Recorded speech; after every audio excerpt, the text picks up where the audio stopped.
Rackspace is a $500 million hosting company. We have our roots in web hosting and dedicated hosting, running complex configurations for businesses all over the world. We have data centers in Europe, America, and Asia. And we're managing about 55,000 servers for businesses of all sizes. We are the largest managed hoster in the world. We have about 20,000 customers.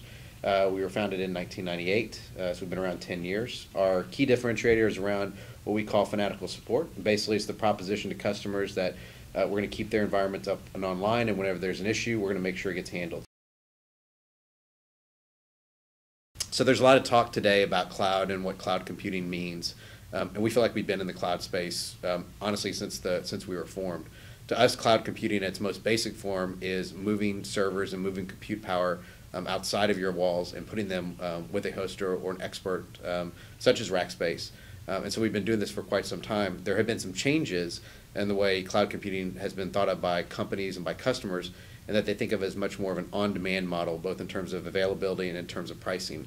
And that's some areas in which we've made some dramatic moves over the last couple of years. A lot of what people get excited about with cloud is that they don't have to worry about the hassle of setting up servers, maintaining them themselves, patching them themselves. They can call somebody up and get a server online quickly, and they don't actually have to do it themselves. The whole promise of cloud computing is abstracting away all the complexities of running not only infrastructure but applications and the application infrastructure layer. And what we have found when we can deploy these technologies in a platform as a service model, customers really can focus exclusively on building code.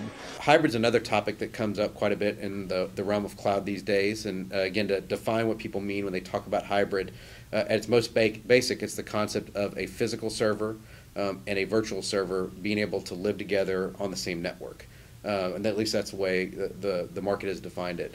I think we think of it as additional couple of levels. There's the concept of hybrid, in which the physical server and the virtual server are hosted with the same hosting provider, such as Rackspace, or the concept of hybrid, in which it's the customer's environment on-premise combined up with the cloud. And again, you can also add another layer of complexity, and that cloud can be either multi-tenant cloud, such as ours or Amazon's, or it can be a private cloud, such as we offer as well.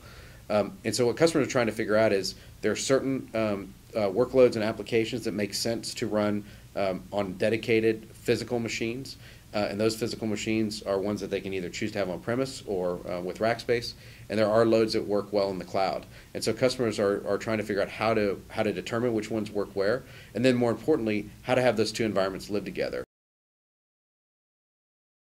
What we've learned is that customers do want to have Java capability in the cloud. They would like to have that be something that they can provision as a dedicated Java environment, as well as potentially a multi-tenant environment, which is, again, another key distinction in the cloud between the concept of having a bunch of servers in which customers jointly share the same resources, or ones in which the resources are private but accessible on demand in a utility model. And so we're finding that there's both types of demand for WebLogic today. We've set up with a couple of pilot customers to learn what their needs are and how we can use WebLogic to meet those. So if your goal is to get a project up and running quickly and to rely on someone who has the resources to bring to bear both at the start of the project as well as throughout the life of an application, I think we can provide a lot of value there. So we are running actually live production sites right now, and it's going very well. And what we're learning from those customers are the partnership in and of itself allows them to scale and grow quicker than what they'd be able to do on their own. So Oracle brings expertise around deploying and running Java applications with WebLogic, and we bring the expertise around actually running and helping manage the WebLogic environment itself. Platform as a service really is an application grid. And an application grid, the idea of being able to just throw applications in a grid and not understand or have to deal with any of the basics behind it, this is where we're headed. And we want to do it on a WebLogic, in a WebLogic world. We have been very happy with Oracle. Again, our relationship is relatively new relative to the state of the history of our company. We've been around for 10 years, and the Oracle relationship's only 3 or 4 years old, but it's blossomed and grown substantially over that time. And I think a key reason has been that Oracle has been willing to partner with us in listening to what we're hearing from customers in the market in terms of changes to the product, in terms of what we need for our support techs to better support customers directly. And so we've seen a lot of improvement both on the database side, on the WebLogic side, and we're also brainstorming about the future. What additional services can Oracle help provide to our customers? What additional technologies can we bring to bear as a hoster? And so we have a very tight relationship both with our account teams and with the product teams directly, and we look forward to that continuing to grow.